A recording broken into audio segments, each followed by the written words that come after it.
She's lived, she's loved, and she still lights up the night. Mabel. I slide the plate of meatloaf and mashed potatoes onto the counter with the same easy rhythm I've had for years. The diner hums around me, the jukebox playing something that makes my feet itch to move. My name is Mabel DeWitt. I'm 60 years old, but you'd never guess it by the way I walk, the way I carry myself. I've still got that fire in me. My uniform fits me tight, the way it should. The blue dress hugs my curves in all the right places, and the white apron cinches my waist like it was made for me. I'm not hiding anything. I'm proud of what I've got, and I'm not afraid to show it. My hair is big and full, teased up just enough to give it that bounce. It's the kind of hair that makes a statement, the kind that says, I still care about looking good. I don't do plain. Plain is for people who don't have a story. My makeup is bold. Red lips, thick eyeliner, long lashes. I love how my eyes shimmer when I blink. Some people might call it too much. I call it being alive. I move throughout the diner, refilling drinks, but I do it with a little extra flair. I know what I look like, and I know the power it holds. I don't use it to manipulate anyone. I use it to bring a little joy into the room. I lean over a young man's iced tea and grin. Refill? Or do you want me to make your night a little brighter? He laughs, shaking his head, and I love it. I flirt with everyone who walks through that door. Not because I need anything, because I like watching people light up. I like the way a little attention can turn someone's whole day around. Evening, you two, I call to a couple sliding into a booth. Sit wherever you like. I'll be right with you. The man looks at me. He looks vaguely familiar, but I see so many people, they all blur together. I walk up to them. What can I start you with? I ask, pulling out my order pad. The man continues to stare while his partner checks the menu. Finally, he blurts out, Mabel DeWitt, is that you? Sure is. Who are you, darling? I ask. Steve. I'm Steve Acosta. We went to high school together. Do you remember me? Do I remember him? He had the biggest crush on me all through my senior year of high school. Steve, how are you? I'm great. This is my wife, Maddie. He gestures toward the woman he's with. Maddie, this is Mabel DeWitt, the most beautiful girl in the class of 1983. I laugh. Oh, you flatter me. Top 10, maybe, I joke.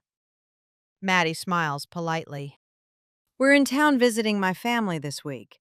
My kids rarely see their grandparents, and I thought it was time for a reunion, so I brought everyone. Kids, in-laws, and grandkids, Steve explains without prompting. I laugh. Grandkids. Okay, Grandpa. Tell me about it. I can't believe how old we've gotten. I'm a few years away from retirement, and we're thinking of moving to a warmer climate. You know, for the old bones. He's rambling, flustered. I wonder if he thinks I'm embarrassed to be his server while he sits there in his nice suit with his fancy wife. I'm not.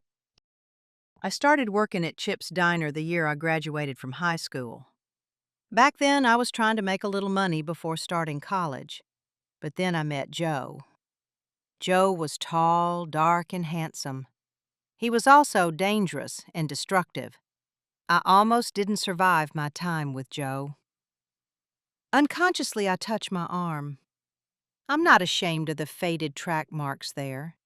I cover them for my boss's sake, but those marks remind me how far I've come, that I survived. Joe wasn't so lucky. So, Mabel, Steve asks hesitantly, do you have kids? Grandchildren?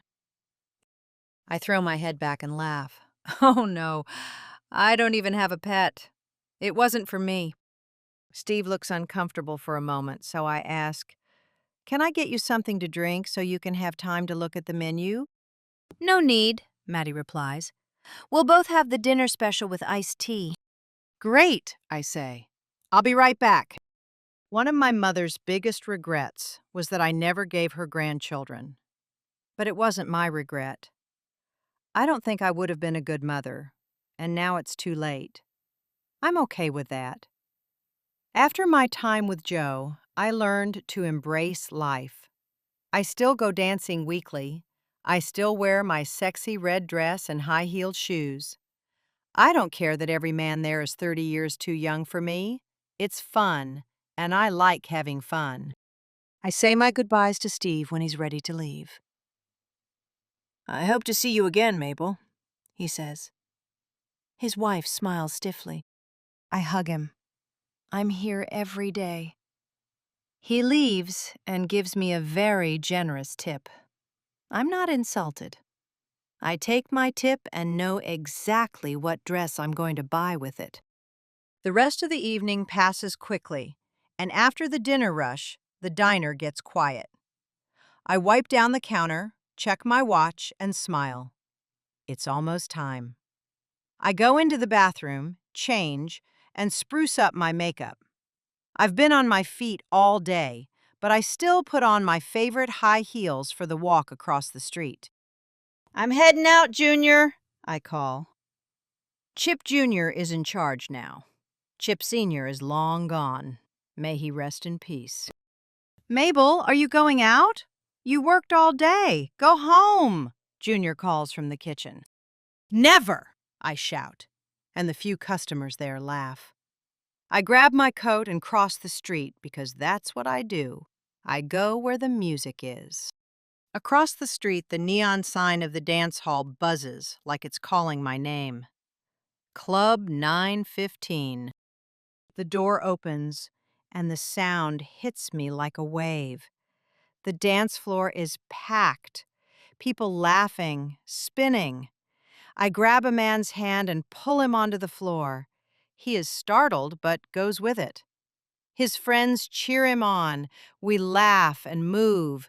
Fast steps, quick turns, my heart pounding like the music. I flirt with everyone I pass. I wink. I laugh. I don't care who's watching. I know some of the people there feel sorry for me, dancing alone in the middle of the dance floor or with men too young for me. They think I'm a crazy old lady reliving her glory days. But I don't care.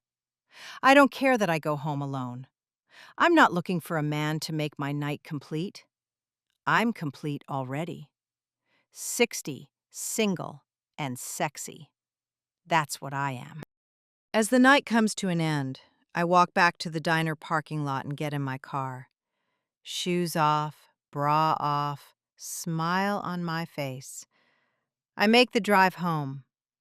I think about Steve, who is my age, and his life. And I think about my life. And you know what? If I had to do it all over again, I wouldn't change a thing. Thank you for listening. Like and follow for more tales of drama, romance, the supernatural, and suspense.